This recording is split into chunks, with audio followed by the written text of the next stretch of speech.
Hi everyone, Shanna here with Pondview Farm. Today I am going to show you how to make a full batch of soap. This would make a whole loaf, a 2-pound loaf that you can then cut into bars. And I'm also going to show you how to add in some colorant using a mica. We're going to do a purple mica and do a lavender soap that will in turn look like this. So let's get started. Alright, so we've got all of our ingredients all lined up. I like to just get my gloves on now so my fingers don't get all greasy. So for ingredients, we are using... I'm putting on my gloves too. Yes, you are. I said that's on camera too. Yes, you are. So for ingredients today, we are using grapeseed oil, coconut oil, sunflower oil, lard, and also palm oil. Now, a little side note, I get my palm oil from Brambleberry, and they are a sustainable harvester of palm oil. Alright, so you can always reference my my simple goat's milk soap tutorial. I've got that link right in the description for the basics on how to do this. I'm going to just kind of jump right in and get started on this one so we can get to the colorant. So I put the ingredients into the soap calc, which again, you can reference that from my first tutorial I did. So this recipe is going to be, it's 25% each of coconut oil and lard, and then 15% each of grapeseed oil and sunflower oil, and the palm oil will be 20%. Palm oil is a good hardening agent as well as the lard, so this gives you a nice solid bar of soap. So start by measuring our ingredients. My scale always gets a little messy from all the batches of soap I make. We're looking for 8 ounces total of the coconut oil.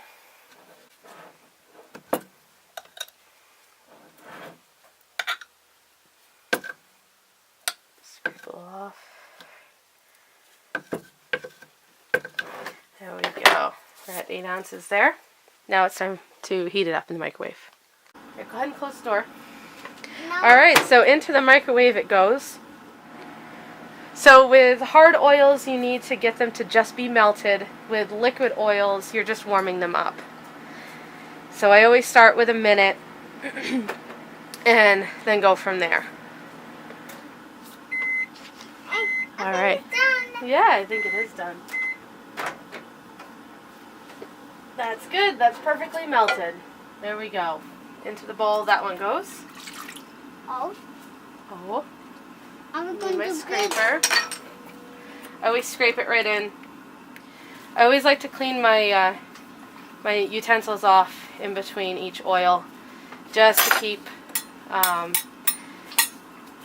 as much, cross contamination down to a minimum.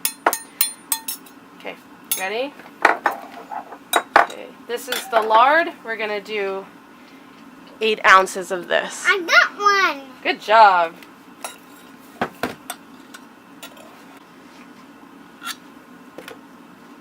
All right, ready for the microwave. No, all right. Can I press now? 100. Good. Get 2. All right, now press start.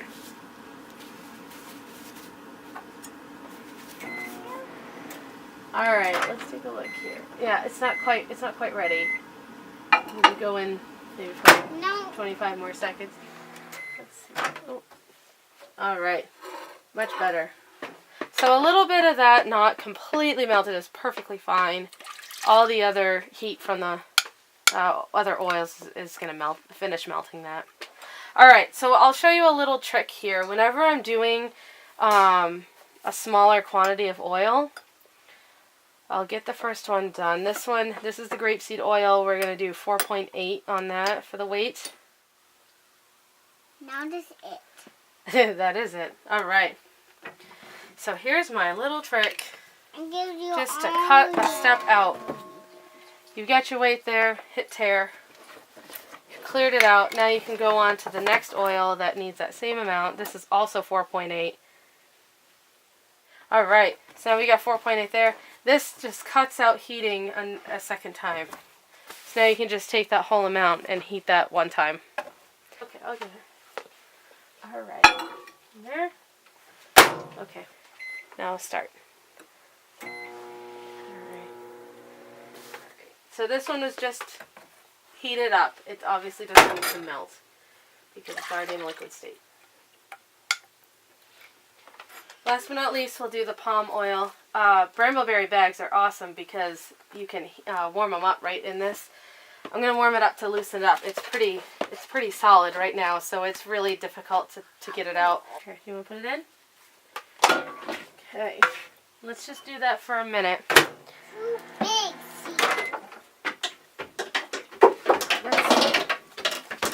That's soft enough now.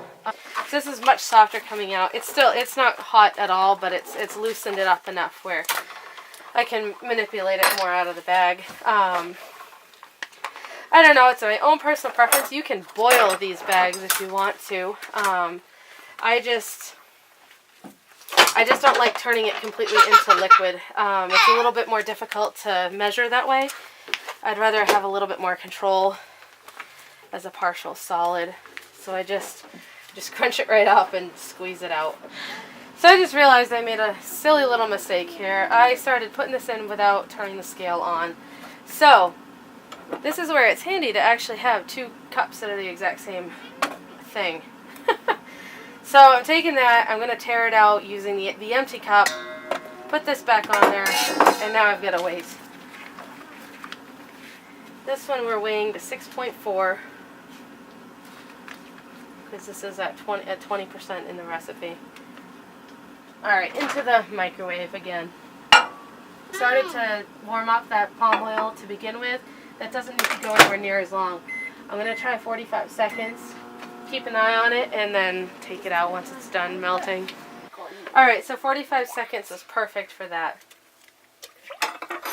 There we go. The more that you do your batches of soap, the more you will kind of just know when the temperature is right for everything. I know this oil is hot right now. It's probably going to be hotter than what we need it to be. You need to have it in the 90 to 120 degree range. Oh, look at that, I was wrong. It's actually just now going to be hitting 110. So that's actually perfect right there. If you've watched my other video, you'll know I keep my milk frozen.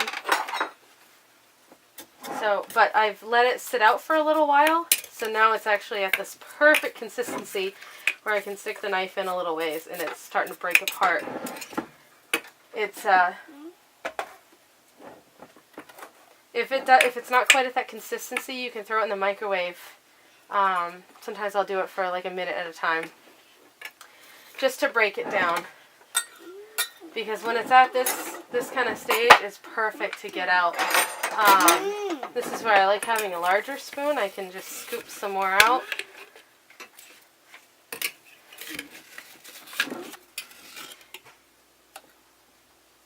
There we go, perfect. Okay, into the bowl it goes. Now I use my little measuring cup for the lye. Tear that out. It is goggle time. I usually like to use little toy goggles when my son is helping me, but today they're misplaced, so we're just going to use sunglasses for now. He doesn't ever actually pour the lye. I do that, but that way if he's helping me, he's standing here, he's got some protection. Yeah, we also need our gloves too. Alright, little Mr. Cool Dude. Ready? Alright, so this is measuring it out at 4.53 ounces. Alright, here comes the fun elongated part. Can I put it in here? Nope, I'll do that part, okay?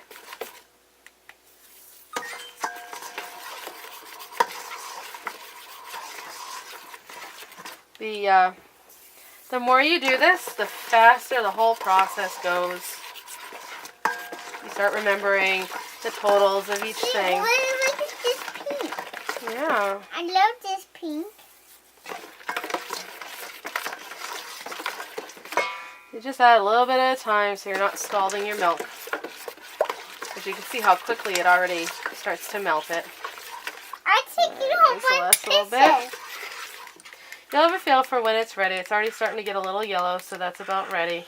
So it's just over 90. So that is a good time to get our oil in there.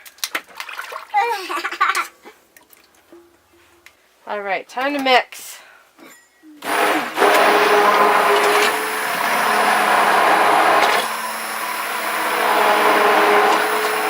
Now you can add the scent in whenever you want. I'm going to go ahead and add it in now. Just remember, when you're adding a colorant, you always have to add your scent first.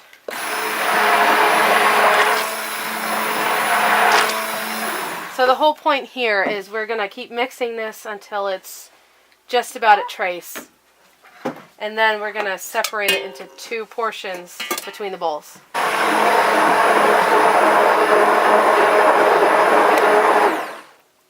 Alright, we're just about reaching a trace. At this point, I'm going to split this up a little bit.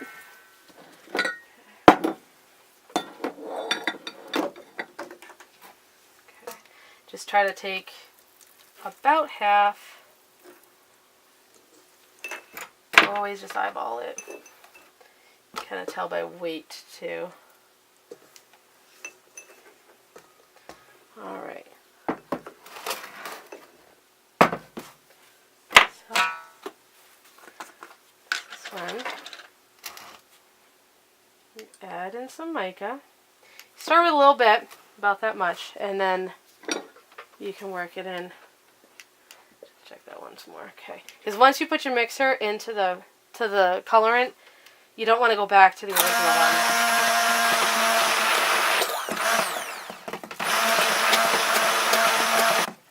Okay, I want a nice deep purple, so I'm going to add some more.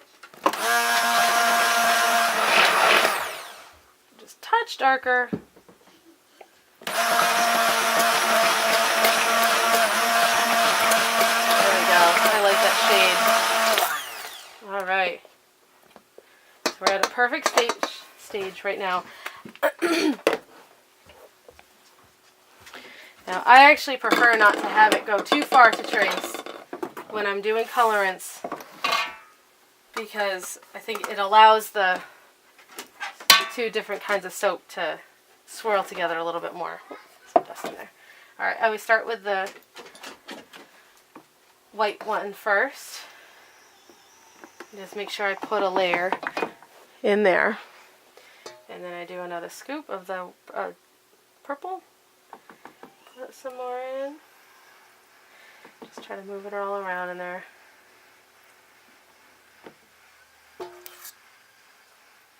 Gotta work a little fast at this stage because it's already starting to get a little bit thicker. You don't want it to get too thick on you. So I just layer it back and forth, back and forth. You don't have to worry about getting really fancy with this because you'll do a little swirl on it after.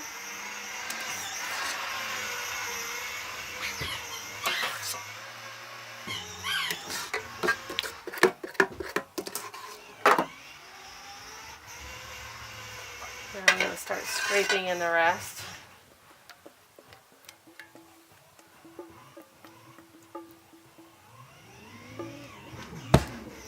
So everybody, when they do colorants, everyone does it slightly differently. This is what I've found works for me. If you find a different way, then by all means. They have different shaped molds, which also can affect the way that you swirl your colorant. This one, you know, it doesn't have a lot of leeway for how you can move it around. Some of them they're like a wide mold that you can lay out flat and then do really pretty designs. So with this one, take a clean knife. I try to clean up the edges there. I don't want stuff on the edge. Okay. First thing I do is kind of push it to each side, just so. There we go. I just want it nice and full. So you'd start from one end and then swirl it back and forth. And then if you want, you can do little designs on the top. Totally whatever you want to do. Sometimes I'll put some swirl, sometimes this. A lot of it depends on the state of trace that it's at.